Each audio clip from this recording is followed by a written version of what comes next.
Maillon important dans la chaîne de production, la secrétaire est considérée comme la vitrine d'une entreprise. Parler aux visiteurs avec courtoisie, répondre aux appels, coordonner, rédiger, recevoir puis classer les documents, ce sont entre autres les missions assignées au secrétaire. La secrétaire, c'est celle-là qui ouvre la porte et qui la ferme. C'est-à-dire quoi? Le matin, elle est là, la première, et le soir, elle vérifie que son patron est parti, elle ferme le bureau, elle arrange tout, elle fait son classement et ensuite elle rentre à la maison.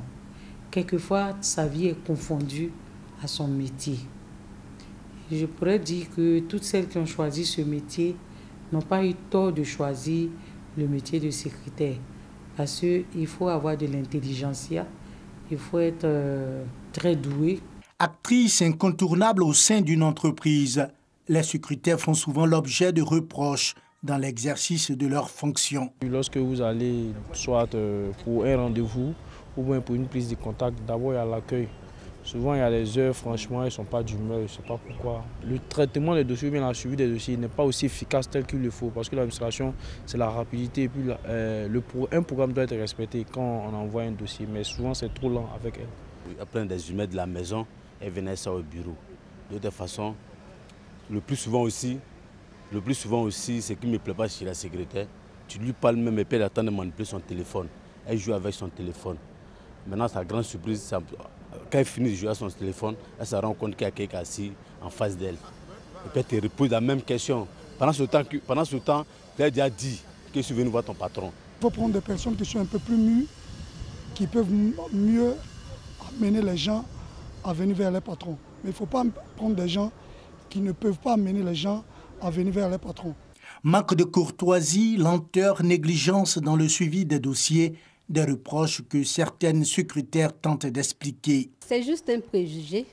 C'est parce que ces personnes n'ont pas pu rencontrer véritablement ce que c'est l'assistante de direction.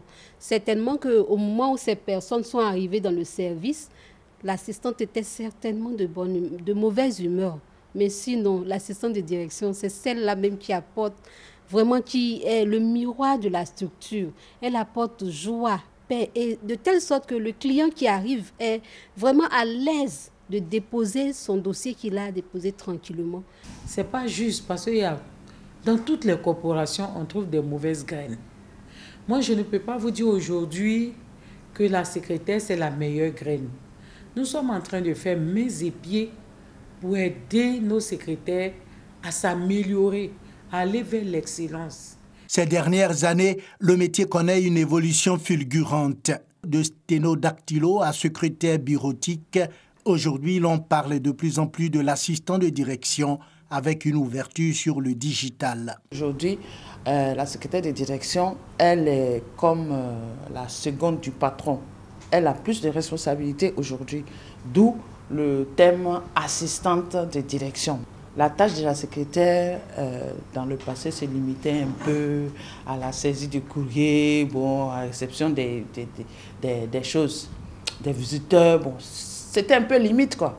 Mais aujourd'hui, elle s'implique vraiment dans la vie de la société. Nous allons plus accentuer nos travaux sur la nouvelle technologie. Parce qu'aujourd'hui, si tu n'as pas d'Internet, tu n'as pas de Wi-Fi, tu ne connais rien à la nouvelle technologie, on peut dire que tu n'es rien. En Côte d'Ivoire, elles sont regroupées au sein de la Ligue ivoirienne des secrétaires, LIS.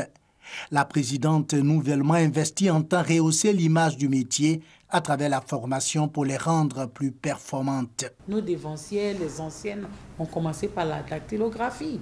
Ensuite, il y a eu le BP secrétariat. Après le BP secrétariat, il y a eu le BTS. Et donc, nous voulons aller plus loin. Au lieu de nous arrêter au BTS, nous allons faire les licences, nous allons faire les masters. Et donc, nous allons faire toutes ces formations pour que la secrétaire soit aguerrie. Si le métier de secrétaire est féminisé à 98%, force est de reconnaître que de plus en plus, les hommes font leur apparition dans le secteur. Barthélemy Agba est un inconditionnel du monde rural. La quarantaine révolue, ce natif du village de Kwakuseko, village situé à 16 km de Wélé dans la région de Lifou, a un amour prononcé pour l'agriculture. Son courage et son intégrité lui ont valu d'être à la tête de la jeunesse du village depuis une décennie. On travaille avec toute la jeunesse du village, femmes comme garçons. Nous avons notre association, l'association des jeunes garçons comme des jeunes filles. On travaille en harmonie. L'agriculture, principale activité de la population de Kwakuseko. Les jeunes s'y adonnent, tout comme Barthélemy Agba, leur président. Cacao, café, EVA, anacarde, banane, igname et papaye. Pour chacune de ces spéculations, Barthélemy a au moins une plantation. Le problème, c'est l'écoulement de ces produits agricoles. Il y a des contacts à Boaké, même à Abidjan, mais tout se pose sur le problème du transport parce qu'on n'a pas de véhicule pour évacuer le produit. C'est ça qui est notre problème. Modèle par excellence de toute une génération, à Kwakuseko, ce jeune homme a réussi à enrôler bien de cœur dans le secteur agricole. Sous son impulsion, plusieurs jeunes essaient tant bien que mal de se faire une place au soleil, et ce, malgré les réelles difficultés rencontrées dans ce secteur d'activité. Et depuis une dizaine d'années, ils cultivent de l'aubergine.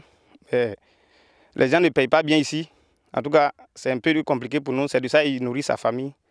Et pendant la sécheresse aussi, il n'y a pas de l'eau. On n'a pas de rivière pour arroser. Et c'est la misère totale ici. Pour Barthélemy, les autres jeunes et les cadres, Kwakuseko est une zone d'opportunité agricole à ne pas négliger. Et d'où le rappel aux bonnes volontés pour sauver le secteur agricole dans cette localité. Nous avons besoin d'un cours d'eau, au moins un retenue d'eau pour arroser régulièrement nos plantations. Là, pendant la saison sèche, on peut vivre de ça. Prendre contact avec le ministère des Ressources halieutiques pour que vraiment ils viennent nous aider. Ne dit-on pas que le succès de ce pays repose sur l'agriculture? Reste à lui trouver les assises nécessaires pour inciter les jeunes à s'y adonner convenablement.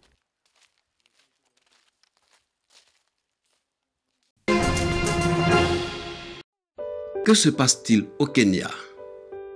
Raila Odinga prête serment comme président du peuple de la République du Kenya le 30 janvier 2018, malgré sa défaite électorale en 2017 et les avertissements des autorités. L'opposant a prêté serment, Bible en main, devant des milliers de partisans rassemblés dans le centre de Nairobi lors d'une cérémonie dont la diffusion par les médias avait été interdite. Que revendique Raila Odinga? Depuis 3 mois, le vétéran de la coalition de l'opposition kenyane, la NASA, affirme que des fraudes électorales l'ont privé de la victoire à la présidentielle d'août dernier. Il a ainsi justifié son refus d'accepter la réélection du président sortant, Uhuru Kenyatta, après des mois de troubles où, selon des défenseurs des droits de l'homme, 92 personnes ont été tuées. Au-delà du ressentiment personnel d'être roulé dans la farine, il lui est sans doute difficile de trahir la mémoire des nombreux martyrs tombés sur les champs de bataille. Quelle est la réaction du gouvernement kenyan? La réaction d'en face ne s'est pas fait attendre. Le procureur général a été en effet on ne peut plus clair sur le sujet. Si le chef de l'opposition est intronisé, il sera arrêté pour trahison et risquera la peine de mort. C'est donc dire que la crise est loin d'être derrière les Kenyans. Mesure aussitôt dénoncée par la Commission kenyane des droits de l'homme. Que risquent les leaders du mouvement d'opposition? Cette investiture n'aura pas de conséquences à long terme puisque Raila Odinga n'a pas utilisé la forme légale reprise dans la Constitution comme président de la République et non du peuple selon un avocat du pays. Le risque d'une arrestation du leader de l'opposition n'est pas écarté.